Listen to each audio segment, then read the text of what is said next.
Hello দর্শক বন্ধুরা, কেমন আছেন আপনারা সবাই? আশা করছি বেশ ভালো আছেন। ঢালিউড কুইন অপু বিশ্বাস এবং আলোচিত অভিনেত্রী শবনম বুবলি এই দুই নামই বিনোদন জগতের নিয়মিত আলোচনার বিষয়। তবে এবার তারা বিতর্কের মুখোমুখি।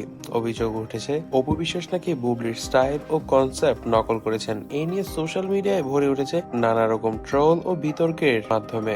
যদিও বুবলির মন্তব্য পুরো আলোচনার নতুন মাত্রা যোগ করেছে।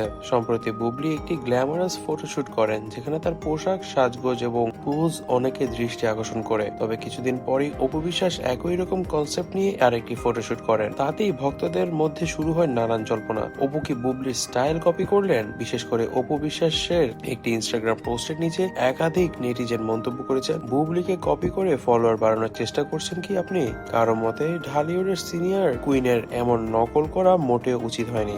এই পুরো বিতর্ক নিয়ে বুবলি একটি মজার ভিডিও পোস্ট করেন, যেখানে তিনি ইঙ্গিত দেন যে তার স্টাইল নকল করার বিষয়টিকে তিনি উপভোগ করেছেন। ক্যাপশনে তিনি লেখেন, স্টাইল হলো সেই সম্মান যা সবাই চুরি করতে চায়। ভিডিওতে তার হাস্যোজ্জ্বল ভঙ্গি দেখে ভক্তরা আরো উত্তেজিত হয়ে ওঠেন এবং মন্তব্য করতে থাকেন, বুবলি তুমি অপুকে ডমিনেট করেছো। অপু বিশ্বাস নিজেও এই বিষয়ে চুপ থাকেননি। সাংবাদিকদের প্রশ্নের জবাব দিয়ে তিনি বলেন, আমি সিনিয়র, আমাকে নিয়ে এসব কথা বলা হাস্যকর। বুবলি তার কাজ করছে, আমিও আমার কাজ করছি, কিন্তু মিল থাকতেই পারে। এটা তো প্রতিযোগিতার অংশ। তবে অপু বিশ্বাসের এই মন্তব্য কিছু নেটিজেনদের মধ্যে বিতর্কের আগুনে ঘি ঢেলে দিয়েছে। কেউ কেউ বলছেন, মিলে যাওয়া বিষয় এতটাই সহজ নয়, এটা স্পষ্ট অনুকরণ। সোশ্যাল মিডিয়ায় এই নিয়ে দুই দলে বিভক্ত হয়ে পড়েছে ভক্তরা। বুবলির ভক্তরা অপুকে কপিক্যাট বলে তিরস্কার করছেন, আবার অপু বিশ্বাসের সমর্থকরা বলছেন অপু হলো ঢালিউডের আসল কুইন, তাকে কেউ ছাপিয়ে যেতে পারবে না। তবে দর্শক বন্ধুরা, এই বিষয়ে আপনারা কি মনে করছেন তা অবশ্যই আমাদেরকে কমেন্ট বক্সে কমেন্ট করে জানাবেন। তবে এই বিষয়ে শাকিব খান কিন্তু